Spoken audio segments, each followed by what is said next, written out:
waxa laga yaabaa dadka badh inay dadkan oo dhan wada tuhmaan anigu ma wada tuhmaysanayo dad badan baa mukhlis ka ah daacad ka ahaa laakiin aqoontoodu inta ay gaadhsiisnayd inta ay ka fakarayeen ama arkayeen ama u muuqatay ay inaha si gaadhsiisnayd laakiin daacadnimo ku jirtay waxa se kala gadisnaa un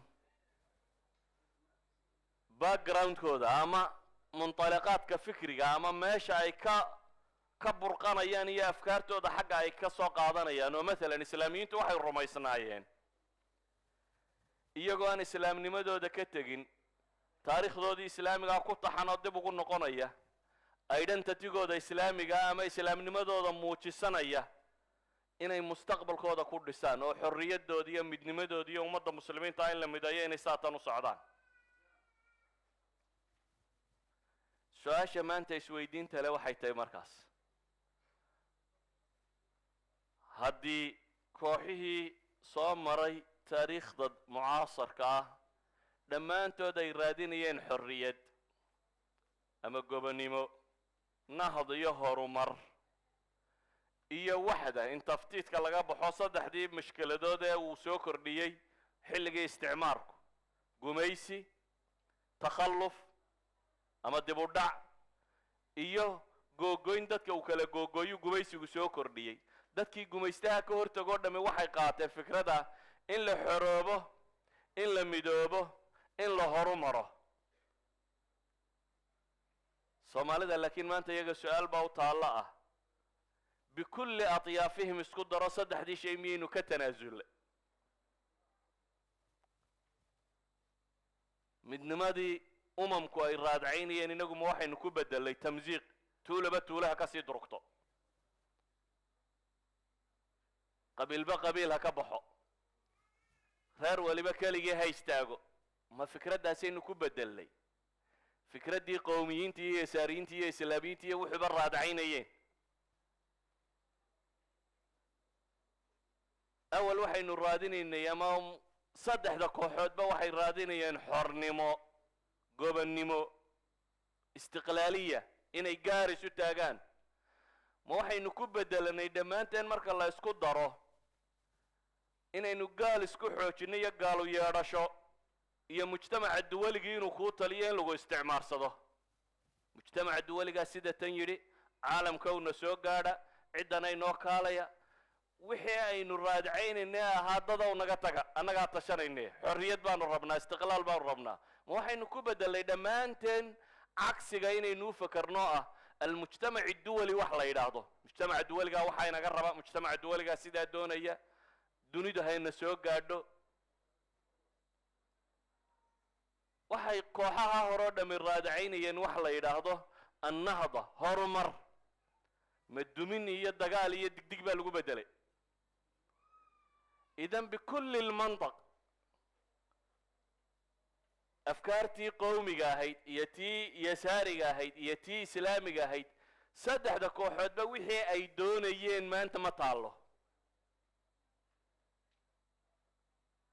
waxa yaalla saddexduba fikradday rabeen cagsigeeda su-aasha isweydiinta le markaa waxay tahay ma lmakhraj ma jiraa exit ma jiraa way out tuunalkan madow godkan madoowa la roorayo ma jiraa meel looga baxaa meel laga bixi kara ma jiraa ummadda soomaaliyeed laakiin waxay isweydiin lama waxay la mid noqotay sidii falasafada philosopherska waxay idhahdaan waxbaa kulmiya waxa kale oo dhanna way ku kala gedisan yihiin bay idhahdaan falsafadda maxaa kulmiya falsafadda waxaa kulmiya baa la yidhaahaa su-aalaha la baadi doonayo jawaabtooda su-aalaha kulmiya bay idhaaheen ama marka jawaab loo tago filosof raacsani ma jiro wax jawaab falsafiya la yidhahaa markaa ma jirto waa afkaar kala baxsan oo qoloba dhan martay laakiin waxay wadaagaan su-aashay iswada weydiinayaan soomaalidu ma sidii noocaasay noqoto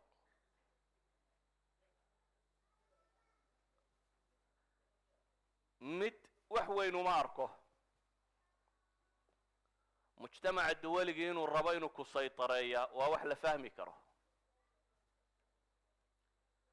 reer galbeedku dunida inay saytareeyaan iyo isla weynidood iyo kibirkood iyo dadka inay gumaystaan caalamka afraadda kama warramayo ka caalam inay u gumaystaan waa wax la garan karo. goormaa mujtamac duwaliyi dadka xornimo doon u ahaan jiray? ma jirto. dunida meel mujtamac duwaliyi intuu dabagalay uu xoreeyey ma taalo. umamka iyagu doonta xorriyadooda iyo dantooda.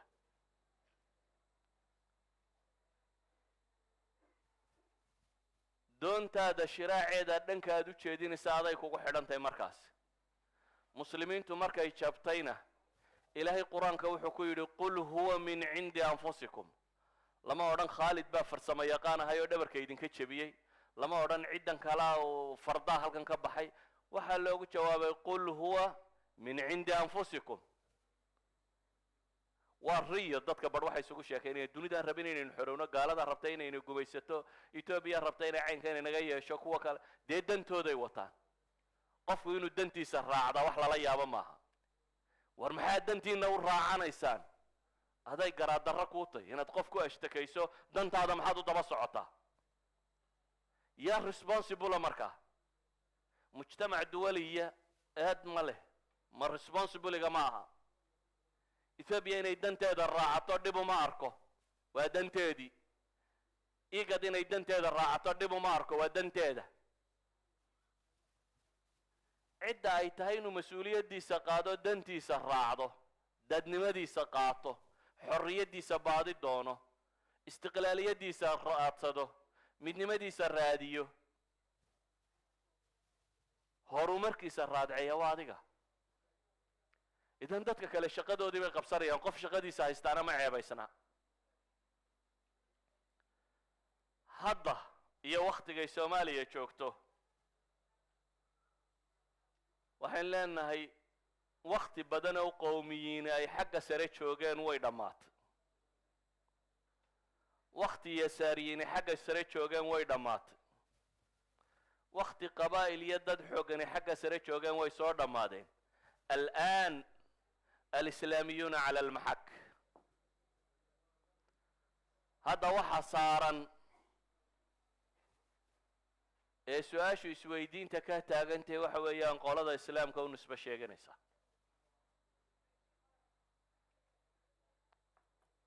dadka badh cabsiyo warwar buu qabaa armaa islaamnimadu fashishaa. taasina ma jirto. islaamku tajribo kuma jiro ee rag muslimiina tajribo ku jira. labada kala saar. islaamku 1000 sannadood buu dunida ka talinayay oo siyaasad uu hogaaminayay oo dhaqaale hogaaminayay oo ummad hogaaminayay oo caalamka ka talinayay. islaamku wax 50 sannadood ka yar ayaa nabi maxamed iyo saxaabadiisa calayhi salaatu wasalaam dunida kaga taliyeen. islaamku 1000 sannadood buu ahaa dawla al-ula fi al-aalam. isaga wax la weydiiyo, isagu ka taliya, kelimada ugu dambaysa leh. idan islaamku inuu noqonayo shay inta la jitaabiyo laga rajo beelay ma jirto taas. yaa haddaa la tijaabinaya, rag baa la tijaabinayaa ijtihaadkood. nin wadaad la yidhaahdo ayaa tijaabada ku jira. islaamku tijaabo kuma jiro. islaamku tijaabo uu ka baxay, waana mabdac caalami oo la yaqaano guulaystay. waxa tijaabada ku jira markaasi waxa weeyaan waa nin wadaad loo yaqaano. wadaadkuna laba mid u soo bixi. soomaalidu waxay carabta waxay ku maamaadaa tamakhadat aljabalu fawaladat fa'ran bay yidhaahdeen. buur baa foolatay dabeetana jiir bay dhashay bay yidhaahdeen. yani buur haddii lagu yidhaho way foolanaysaa maxaad ka rajaynaysaa? wax buur legda inay dhasho. laakiin waxa isweydiinta le waxa weeyaan wadaadka dadku wuu han weynaa. waxaanu rajaynayay inuu buur dhali doono, laakiin isagaa tijaabadu ku socotaa inuu buur dhali doono iyo inuu jiir dhali doono. waxa tijaabadu ku jirta waxay yidhaahdaan libaaxiyaa aroos lahaa bay yidhaahdeen. libaaxiyo ayaa aroos dhigtay. dabeetana libaaxyadii arooskii ka cayaaraya ayaa jiir cayaarta la galay bay